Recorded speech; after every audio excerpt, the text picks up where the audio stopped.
नमस्कार साथीहरू, के तपाईलाई थाहा छ एसिया महादेशमा कति देशहरू छन्? अनि के तपाईलाई थाहा छ क्षेत्रफलको आधारमा एसिया महादेशको सबैभन्दा ठुलो देश कुन हो? अनि के तपाईलाई थाहा छ क्षेत्रफलको आधारमा नेपाल एसिया महादेशको कतिौं स्थानमा पर्दछ? आजको भिडियोमा हामी क्षेत्रफलको आधारमा एसियाका 10 ठूला देशहरूको बारेमा बताउनेछौँ र अन्त्यमा एसिया महादेशमा नेपालको स्थिति कस्तो छ त्यो पनि यसै भिडियोमा बताउनेछौँ। त्यसैले यस भिडियोलाई लाइक गरी शेयर पनि गरिदिनु होला। तपाईको एक लाइक र एक शेयरले हामीलाई थप हौसला प्रदान गर्नेछ। आउनुहोस् सुरु गरौँ। एसियाको परिचय। क्षेत्रफल तथा जनसङ्ख्याको आधारमा हाम्रो पृथ्वीको सबभन्दा ठुलो महादेश एसिया महादेश हो।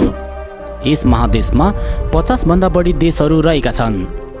एसिया महादेश पृथ्वीको उत्तरी गोलार्धमा रहेको छ।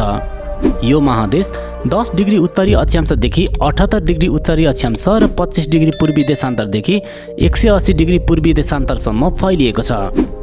एसिया महादेशको कुल क्षेत्रफल 4,39,79,000 वर्ग किलोमिटर रहेको छ। यस महादेशको पूर्व पश्चिम लम्बाइ लगभग 9,600 किलोमिटर रहेको छ भने यसको उत्तर दक्षिण चौडाइ लगभग 8,700 किलोमिटर रहेको छ। यस महादेशले पृथ्वीको कुल स्थलमण्डलको 29.4% क्षेत्रफललाई ओगटेको छ। यस महादेशमा विश्वको सबभन्दा धेरै जनसङ्ख्या रहेको छ। त्यसैले एसिया महादेशलाई होम अफ मेन उपनामले समेत चिन्ने गरिन्छ। किनभने विश्वको सबभन्दा धेरै जनसङ्ख्या भएका देशहरू भारत तथा चीन समेत एसिया महादेश अन्तर्गत नै पर्दछन्। एसियाका 10 ठूला देशहरू। Number 10 Myanmar. क्षेत्रफलको आधारमा एसिया महादेशको 10औं ठूलो देश म्यानमार हो। म्यानमार जसलाई बर्मा देशको नामले समेत चिन्ने गरिन्छ। यस देशको राजधानी सहर चाहिँ नेपिडा हो। यस देशको कुल क्षेत्रफल 6,76,578 वर्ग किलोमिटर रहेको छ। म्यानमार दक्षिण एसिया अन्तर्गत पर्दछ। यस देशमा धेरै नेपालीहरूको समेत बसोबास रहेको छ। Number 9 Turkey. क्षेत्रफलको आधारमा एसिया महादेशको 9औं सबैभन्दा ठूलो देश चाहिँ टर्की हो। यस देशको राजधानी सहर चाहिँ अंकारा हो। यो टर्कीको सबैभन्दा ठूलो तथा सबभन्दा धेरै जनसङ्ख्या रहेको सहर पनि हो। टर्कीको कुल क्षेत्रफल लगभग 7,83,562 वर्ग किलोमिटर रहेको छ। टर्की युरेसिया क्षेत्र स्थित रहेको एक देश हो। यस देशको अधिकांश क्षेत्र एसिया महादेशमा परे तापनि यसको केही भाग भने युरोप महादेश अन्तर्गत समेत पर्दछ। यो एक मुस्लिम बाहुल्यता भएको देश पनि हो। नम्बर 8 पाकिस्तान।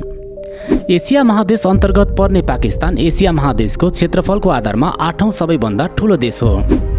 यस देशको राजधानी सहर इस्लामाबाद हो। यस देशको कुल क्षेत्रफल 7,96,095 वर्ग किलोमिटर रहेको छ। यो एक इस्लामिक देश हो। लगभग 21 करोड जनसङ्ख्या रहेको यो देश संसारको 5औं धेरै जनसङ्ख्या रहेको देश अन्तर्गत समेत पर्दछ। नम्बर 7 इन्डोनेसिया। एसिया महादेशमा रहेको इन्डोनेसिया क्षेत्रफलको आधारमा एसियाको 7औं ठूलो देश हो। यस देशको राजधानी सहर चाहिँ जकार्ता हो। लगभग 17,000 भन्दा बढी टापुहरू मिलेर बनेको इन्डोनेसियामा सुमात्रा, जाभा, बाली लगायतका विभिन्न टापुहरू रहेका छन्। यस देशको कुल क्षेत्रफल 14,88,509 वर्ग किलोमिटर रहेको छ। नम्बर 6 मङ्गोलिया। क्षेत्रफलको आधारमा एसिया महादेशको 6औं सबैभन्दा ठूलो देश चाहिँ मङ्गोलिया हो। मङ्गोलियाको राजधानी उलानबाटर हो।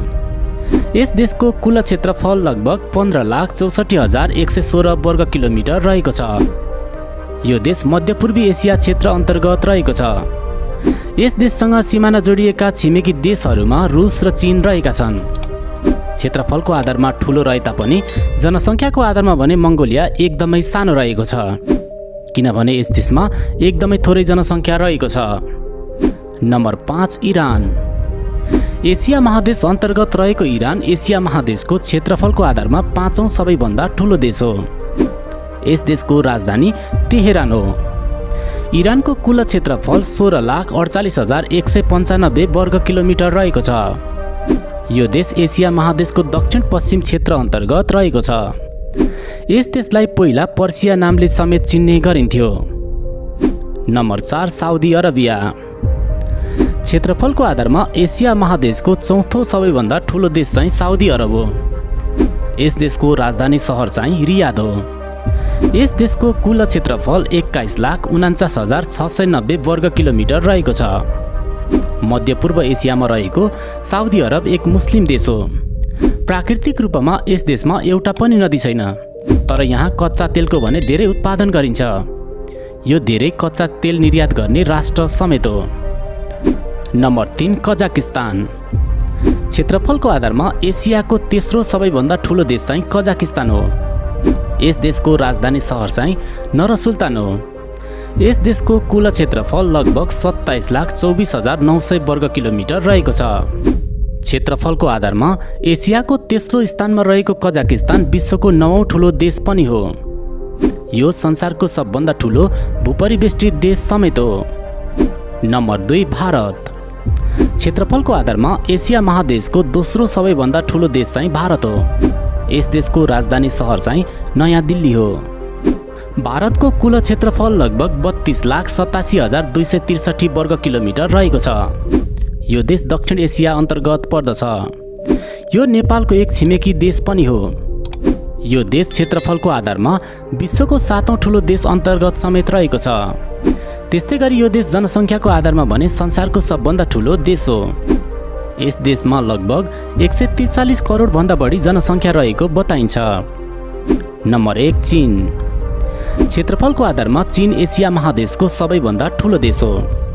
यस देशको राजधानी सहर चाहिँ बेजिङ हो।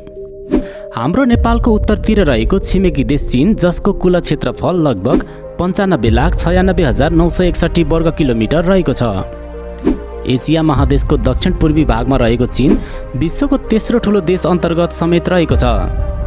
कुनै समय संसारको सबभन्दा धेरै जनसङ्ख्याको बसोबास रहेको देशको रूपमा परिचित चीन अहिले भने संसारको दोस्रो धेरै जनसङ्ख्या रहेको देश अन्तर्गत पर्दछ। एसिया महादेशमा नेपालको स्थिति। लगभग 1,47,516 वर्ग किलोमिटर क्षेत्रफल रहेको हाम्रो देश नेपाल क्षेत्रफलको आधारमा एसिया महादेशको 27औं ठुलो देश हो। 3 तिरबाट भारत र 1 तिरबाट चीनसँग सिमाना जोडिएको नेपाल एक भूपरिवेष्टित देश समेत हो। दक्षिण एसियामा रहेको नेपालले एसिया महादेशको 0.3% भूभाग तथा विश्वको 0.03% भूभाग ओगटेको छ। नेपालको राजधानी सहर काठमाडौँ हो। त्यस्तै गरेर यो देशको सबैभन्दा ठुलो तथा सबभन्दा धेरै जनसङ्ख्याको बसोबास रहेको सहर पनि हो। साथीहो, यी थिए एसिया महादेशका 10 ठुला देशहरू। तपाईहरुलाई आजको भिडियो कस्तो लाग्यो? कृपया तपाईको विचार कमेन्ट गर्नुहोला। आगामी भिडियोहरुमा पनि फेरि तपाईहरु समक्ष हाम्रो भेट हुने नै छ।